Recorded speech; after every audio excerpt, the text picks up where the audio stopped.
तो मेरा नाम है फ़ौज़िया दास्तान गो और मैं आज आपकी खिदमत में हाज़िर हूँ दोबारा से हमारी सीरीज़ के आज तीसरे एपिसोड में, जिसका नाम है उम्मीद अनलिमिटेड। तो ख़वातीन हज़रात, द बेटर इंडिया से आप वाकिफ़ हैं। द बेटर इंडिया की ये सीरीज़ है और द बेटर इंडिया इस वक्त एक और मुहिम चला रहा है। हमारे सारे सिविल सर्वेंट्स के साथ मिलकर बेसिकली वो फ़ंड रेज़ कर रहा है। तो आप इस मुहिम में जुड़िए और वो मज़दूरों के लिए हम लोग पूरा बेसिकली फ़ंड रेज़ कर रहे हैं। इसमें हिंदुस्तान से अलग अलग जगहों से हमारे साथ सिविल सर्वेंट जुड़ रहे हैं और हम चाहते हैं कि इस दुनिया को थोड़ा सा मज़दूरों के लिए ख़ास तौर से थोड़ा सा और बेटर बनाने के लिए अगर आप लोग हमारे साथ जुड़ेंगे।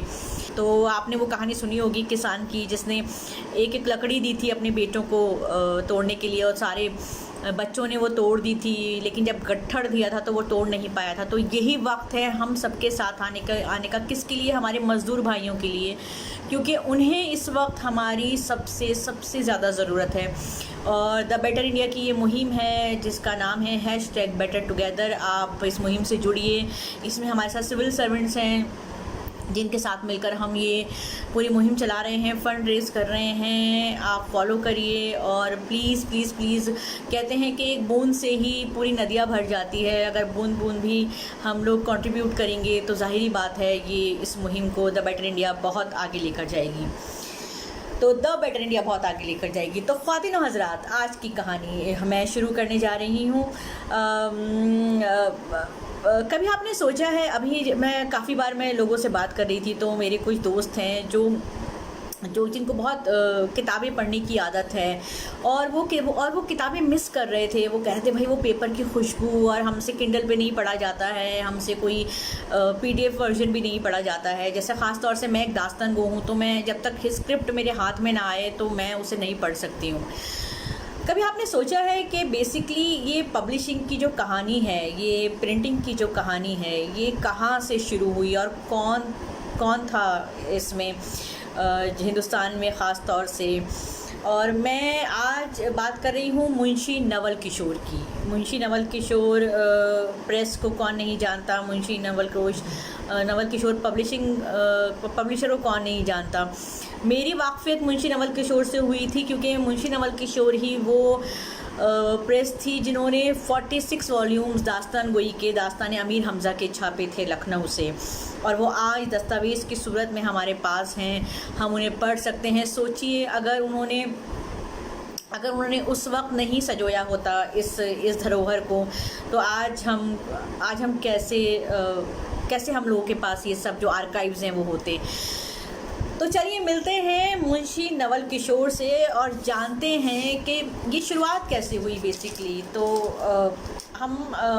ये जो प्रेस है हमारा, जो भी पब्लिशिंग हाउस है, इसकी शुरुआत कैसे हुई। तो सबसे पहले हाज़रीन ख़वातीन हज़रात, आपकी इजाज़त से मैं शुरू करना चाहूँगी कि पुर्तगाल में, हिंदुस्तान में प्रिंटिंग की तारीख़ 1556 से शुरू होती है। देखिए आज की कहानी थोड़ी सी अलग है। ये पिछली बार हमने नानी की कहानी करी थी, उससे पहले हमने ज्योत्सना की कहानी करी थी। आज हम एक प्रिंटिंग प्रेस की कहानी आपको सुनाने जा रहे हैं, ख़ास तौर से यंग जनरेशन को। शायद जो अलग अलग फैंसी आजकल की पब्लिशिंग हाउस को जानते होंगे, मगर मुंशी नवल किशोर प्रेस के बारे में जानना हम सबको बहुत बहुत बहुत ज़रूरी है। तो हिंदुस्तान में प्रिंटिंग की तारीख़ 1556 से शुरू हुई, जब पुर्तगाल की क्रिश्चियन मिशनरी ने गोवा में पहली प्रिंटिंग प्रेस लगाई थी। सोचिए आज है 2020 और हम बात कर रहे हैं 1556 की, जब पहली प्रिंटिंग प्रेस लगी थी। पुर्तगालियों ने लगाई थी। 1577 में जब डॉक्ट्रिन क्रिस्टम, एक पुर्तगाली किताब का तमिल ट्रांसलेशन हुआ था, और ये हिंदुस्तानी ज़बान में पहली बार हुआ था जनाब। ये पहली बार हुआ था, लेकिन अगली 2 सदियों तक जहाँ यूरोप प्रिंटिंग टेक्स्ट की तरफ बढ़ने लगा था, हिंदुस्तान में अभी तक उसकी इतनी अहमियत नहीं थी। हम प्रिंटिंग टेस्ट की तरफ जा नहीं रहे थे। उसकी बहुत सारी वजहें थी। स्कॉलर्स का ऐसा मानना है कि मुग़लों के ज़माने में बहुत ही खूबसूरत कैलीग्राफी, लोग प्रिंटिंग प्रेस नहीं थी तो लोग कैलीग्राफी से लिखते थे। अगर आपको याद हो, हाथ से लिखी हुई चीज़ें होती थी। हमें जितने भी ख़त हैं जो गालिब के जो बाद में पब्लिश किए गए और जो कि काफ़ी चीज़ें जो गालिब की थी, जो मुंशी नवल किशोर ने की थी, वो काफ़ी ऐसे ख़त हैं जो गालिब के हाथ के लिखे हुए लोगों को मिले हैं और लोग उन्हें पढ़ रहे हैं। तो उस ज़माने में सोचिए अगर और प्रिंटिंग प्रेस होती तो कितनी ऐसी नायाब चीज़ें हमसे जो शायद छूट गई हैं वो नहीं छूटती। लेकिन अभी भी मुंशी नवल किशोर प्रेस ने काफ़ी कुछ बचा लिया है जनाब। तो शुरू करते हैं कहानी मुंशी नवल किशोर की। 18वीं सदी के आखिर में जब मिशनरी ने प्रोसेल्टाइजेशन के लिए टैक्स का इस्तेमाल किया, जब प्रिंटिंग प्रेस मशहूर हुआ, जल्द ही हिंदुस्तानियों को प्रिंट की ताकत पहचान ली। अब प्रिंट की ताकत एक ऐसी चीज़ है, देखिए आप जब भी आप कोई हाथ से हम कोई चीज़ लिखते हैं तो हम कितना लिख सकते हैं, उसकी 50 कॉपीज़ लिख सकते हैं। लेकिन अगर जब हम उस चीज़ को प्रिंट कराते हैं तो प्रिंट करा के हम उसकी 1000 कॉपीज़ बांट सकते हैं। तो ये वो ताकत थी जो हिंदुस्तानियों ने पहचानी उस वक्त, और उनको लगा कि भाई अब हाथ से लिखने के बजाय अब प्रिंट होने का ज़माना वक्त आ गया है। तो 19वीं सदी के दूसरे हिस्से में इस मीडियम ने एक मास फॉर्म ले ली थी और हिंदुस्तानी अब प्रेस ऑपरेट करने लगे थे। लेकिन जाहिर सी बात है उतना उस वक्त भी मैं ये कह सकती हूँ कि उतना ज़्यादा प्रिंटिंग प्रेस की बात नहीं हो रही थी। और सबसे पहले प्रिंटिंग, पब्लिशिंग, रीडिंग, टेक्स्ट की दुनिया में एक रेवोल्यूशन आया, एक रेवोल्यूशन की बात थी। आज हमें कितना आसान लगता है ना कि ये पब्लिशर है, वो पब्लिशर है, हम इस पब्लिशर की बात करते हैं। आजकल लोग सेल्फ पब्लिश करते हैं किताबें, काफ़ी हम लोगों को ऐसे जानते हैं। मगर उस ज़माने में सोचिए जब लोगों के पास सेल्फ पब्लिशिंग का कोई कॉन्सेप्ट नहीं था, जब लोगों के पास पब्लिशिंग हाउसेस नहीं थे, जब लोग हाथ से लिखते थे, उस ज़माने की हम बात कर रहे हैं। बार बार मैं आपको बराबर याद दिलाती रहूँगी कि मुंशी नवल किशोर की बात हम कर रहे हैं। अब लोगों को प्रिंट मीडियम बेसिकली, एक तो उनको ये समझ में आ गया कि ब्रिटिश रूल से जो निजात दिलाने की बात थी, जब हमारी आज़ादी की लड़ाई हो रही थी, आज़ादी की लड़ाई में हम कितनी चीज़ें हम हाथ से, तो प्रिंटिंग प्रेस उस वक्त एक रेवोल्यूशन की तरह उभर रहा था। और हम काफ़ी ऐसे हमारी चीज़ें थी जो हम जैसे अगर मुझे कोई अपना मैसेज बांटना है, अब आज उस ज़माने में व्हाट्सएप तो था नहीं, तो उस ज़माने में प्रिंटिंग का आप बहुत सारे आप पर्चे छपाइए और लोग पर्चे बांटते थे, लोगों के घरों घरों में जाके आज़ादी की बातें, चीज़ें बांटी जा रही थी, लोगों तक पहुँचा जा रहा था। तो उस ज़माने में प्रिंटिंग एक ऐसी चीज़ थी जो बहुत ही ज़्यादा अहम रोल अदा कर रही थी। तो मुंशी नवल किशोर की पैदाइश है 1836 में। और मुंशी नवल किशोर, आप ये कहें कि कोई बहुत बड़े ऑथर थे, नहीं, कोई बहुत बड़े एक्टिविस्ट थे, नहीं, उस ज़माने में उनकी ऐसी कोई चीज़ नहीं मिलती। मगर मुंशी नवल किशोर वो थे जिन्होंने हिंदुस्तान को वो पब्लिशिंग हाउस दिया जिसकी उस वक्त सबसे ज़्यादा ज़रूरत थी। तो मुंशी नवल किशोर प्रेस एक ऐसा प्रेस था, एक ऐसा पब्लिशिंग हाउस था जिन्होंने एक ख़ास तबके से उस लिखने की ताकत को निकाल के उन्हें आम लोगों तक पहुंचाया कि भाई सिर्फ एक क्लास या एक कास्ट के लोग ही नहीं पढ़ सकते, बल्कि हर आदमी। और हाँ, अफोर्डेबल प्राइस पे, कोई बहुत महंगी चीज़ उन्होंने नहीं छापी। उन्होंने सबसे पहले जो अहम चीज़ उन्होंने करी वो ये थी कि उन्होंने इसको एक अफोर्डेबल प्राइस पे छपाया। और आपको पता है जो मुंशी नवल किशोर के जो एंसेस्टर थे, जो उनके बुज़ुर्ग थे, वो सरकारी बाबू थे, और सरकारी बाबू थे। उन्होंने मुग़लों की भी काफ़ी सेवा करी थी, उन्होंने ब्रिटिश में भी काम किया, तो उनको उस वक्त जागीरें मिलती थी। तो उसी की एक जागीर में मुंशी नवल किशोर पैदा हुए थे 1836 में, जो कि अलीगढ़ के पास है। मैं उसका नाम मैं आपको ज़रूर बताऊँगी। उसका नाम था ससनी। हाँ, ससनी में उनकी पैदाइश हुई मुंशी नवल किशोर की। और वो लेकिन ससनी के उस जागीर को ये नहीं पता था कि उसने हिंदुस्तान को आने वाले टाइम का कितना बड़ा एक विजनरी दिया है, जो कि उस ज़माने में लोग प्रिंटिंग प्रेस को एक बिज़नेस की तरह नहीं देख रहे थे, एक कमर्शियल तरीके से नहीं देख रहे थे। वो कोई पैसे कमाने का ज़रिया नहीं था। मगर मुंशी नवल किशोर की बिज़नेस सेंस अगर हम देखें, उन्होंने उस वक्त जो सबसे अहम चीज़ ये की थी, उनके काफ़ी मुसलमान दोस्त थे, उन्होंने उनसे पूछा कि भाई मैं क्या छापूँ।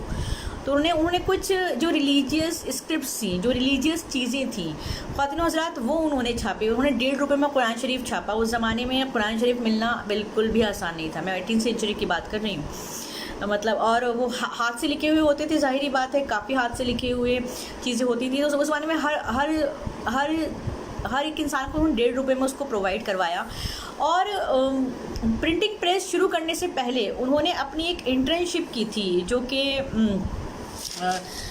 एक कलकत्ता में उन्होंने करी थी। और मुंशी नवल किशोर संस्कृत स्कॉलरशिप में खासी दिलचस्पी उनकी थी। हालांकि उस जिस ज़माने की मैं बात कर रही हूँ, उन्होंने जितनी किताबें छापी वो उर्दू में थी। उसके बाद उन्होंने हिंदी को लिया क्योंकि उर्दू उस ज़माने की ज़बान थी।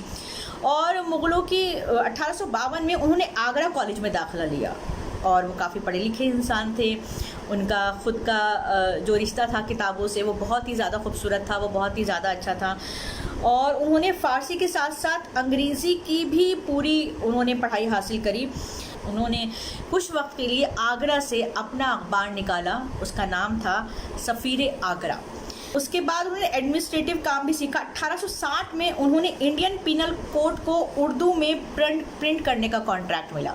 मैं दोबारा दोहराना चाहूँगी, 1860 में उन्हें इंडियन पीनल कोड को उर्दू में प्रिंट करने का कॉन्ट्रैक्ट मिला और इसके बाद टेक्स्ट बुक कॉन्ट्रैक्ट मिला।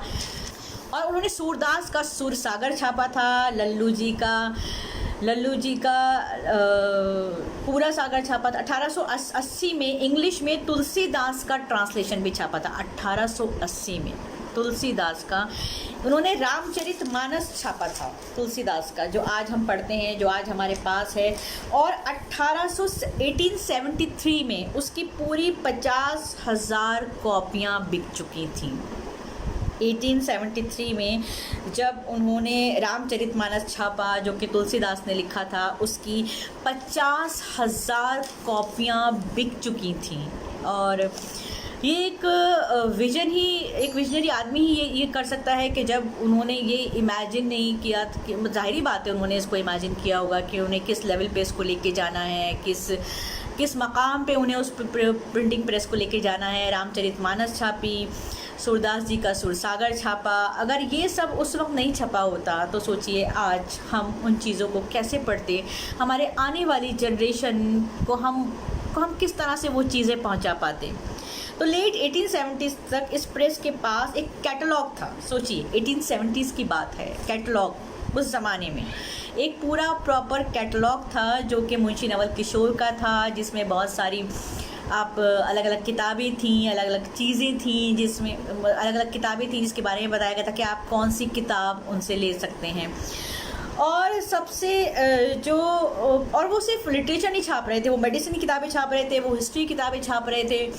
और सबसे अहम बात आपको पता है, सबसे इम्पॉर्टेंट चीज़, जो सबसे मज़ेदार बात जो लगती है, मुझे लगता है जब वो मिर्ज़ा गालिब से मिले और मिर्ज़ा गालिब से उन्होंने कहा कि मैं आपका दीवान छापना चाहता हूँ। और मतलब उन्होंने हमेशा लोग कहते हैं कि मिर्ज़ा गालिब को जो शोहरत मिली, जो भी चीज़ मिली वो उनके मरने के बाद मिली, मगर मुंशी नवल किशोर का विजन, उनकी समझदारी, उनका हीरे को परखने की जिसे कहते हैं वो ताकत, वो दूरदर्शी जिसे कहते हैं, उन्होंने मिर्ज़ा गालिब समझ गए थे कि आने वाले टाइम का एक बहुत बड़े शायर होने वाले हैं। उन्होंने मिर्ज़ा गालिब की उन्होंने कहा कि भाई मैं आपकी किताब छापना चाहता हूँ। हाँ, पर्सनल थोड़े से हिकअप से शुरू में, उसके बाद मिर्ज़ा गालिब राज़ी हो गए और उन्होंने अपना दीवान छापने के लिए दिया मुंशी नवल किशोर को। उसके बाद से मुंशी नवल किशोर लोग ऐसा मानते हैं कि उसके बाद से मुंशी नवल किशोर प्रेस बन गया, मतलब उसको एक पब्लिशिंग हाउस की तरह देखा जाने लगा। उससे पहले भी जिस तरह की अचीवमेंट्स वो लगातार करते जा रहे थे। और उन्होंने एक और चीज़ जो उस वक्त करी, उन्होंने कहा कि आप हमारी किताबों में ऐड दे सकते हैं। देखिए आप बार बार याद करिए, ये मैं 2020 की बात नहीं कर रही हूँ, ये मैं 1871 की बात कर रही हूँ। 1871 में अवध अखबार डेली न्यूज़पेपर बन गया। अवध अखबार 1871 में, जो कि डेली न्यूज़पेपर नहीं था, लेकिन मुंशी नवल किशोर ने उसे डेली न्यूज़पेपर बना दिया और उसकी ब्रांचेस खोली कानपुर, गोरखपुर और पटियाला में, मतलब लंदन में उसकी एक एजेंसी भी खोली और उन्होंने बुक स्टोर खोले उस वक्त। मतलब बुक स्टोर उस ज़माने में लोगों के लिए कॉन्सेप्ट ही नहीं था कि भाई किताबों की दुकानें खुलें और लोग वहाँ से किताब ख़रीदें, कि मुंशी नवल किशोर प्रेस का एक कोई बुक शॉप है जहाँ पे जाके आप उनकी किताबें ख़रीद सकते हैं। तो ये मुंशी नवल किशोर ने किया और मुंशी नवल किशोर ने म्यूनिसिपल कमेटी के बोर्ड में आ गए, वो उस कमेटी में आ गए और 1895 में, 1836 में वो पैदा हुए और 1895 में उनका बेसिकली हार्ट फेल से, मतलब हार्ट अटैक से उनका देहांत हो गया। दास्तान गोई जो ज़माने में एक डाइंग आर्ट फॉर्म हो गया था, मतलब डाइंग आर्ट नॉट, मैं ये नहीं कहूँगी डाइंग आर्ट फॉर्म हो गया था, दास्तान गोई मतलब हो रहा था, मगर उन्होंने सोचा कि अगर ये दास्तानें, जो लोग उस ज़माने में मुँह ज़बानी सुनाते थे, सोचिए जो भी दास्तान को होता था सिर्फ उसी को वो दास्तानें याद होती थी, तो उन्होंने सोचा कि अरे भाई अगर ये ख़त्म हो गया तो ये जो स्क्रिप्ट हैं हम कैसे लाएंगे। तो उन्होंने दास्तान को बिठाए लखनऊ में और उन्होंने वो सारी दास्तानें लिखी 46 वॉल्यूम्स में। मुंशी नवल किशोर ने उसे छापी और मुंशी नवल किशोर की काफ़ी किताबें जो पुरानी हैं, जो मैंने देखा है कि अलग अलग जो आर्काइव्स हैं आपको वहाँ मिल जाएंगी। आप मुंशी नवल किशोर बुक्स करके अगर गूगल करेंगे आपको वहाँ मिल जाएंगी। कुछ ऐसा लिटरेचर जो आपको बहुत पुराना लिटरेचर है, जो आपको लगता है अरे ये तो नहीं मिलेगा, लेकिन आप मुंशी नवल किशोर का रामचरितमानस पढ़ सकते हैं, आप दास्तान गोई की उर्दू की किताबें पढ़ सकते हैं। मुंशी नवल किशोर ने काफ़ी किस्सों की किताबें छापी हैं और काफ़ी कल्चरल किताबें छापी हैं। मिर्ज़ा गालिब का दीवान छापा है। तो ख्वातीनो हज़रात, अब आप मुझे इजाज़त दीजिए, मैं अगले संडे फिर आऊँगी आपसे हर शाम 6 बजे मिलने, और जाहिर सी बात है कुछ और कहानियाँ लेके। देखिए हम आपको अलग अलग तरह की कहानियाँ हमारी देने की कोशिश है। हमारी कोशिश है कि हम आपको अलग अलग फ्लेवर की कहानियाँ दें। और मैं जाते जाते एक बार फिर आपसे अपील करूँगी कि आप #BetterTogether पे द बेटर इंडिया की इस मुहिम में जुड़िए। हमारे सिविल सर्वेंट हमारे साथ हैं, हम लोग फ़ंड रेज़ कर रहे हैं मज़दूरों के लिए, और ये तभी मुमकिन है जब आप जैसे लोगों का हमारे साथ साथ हो। तो ख़वातीनो हज़रात, मैं इजाज़त लेती हूँ।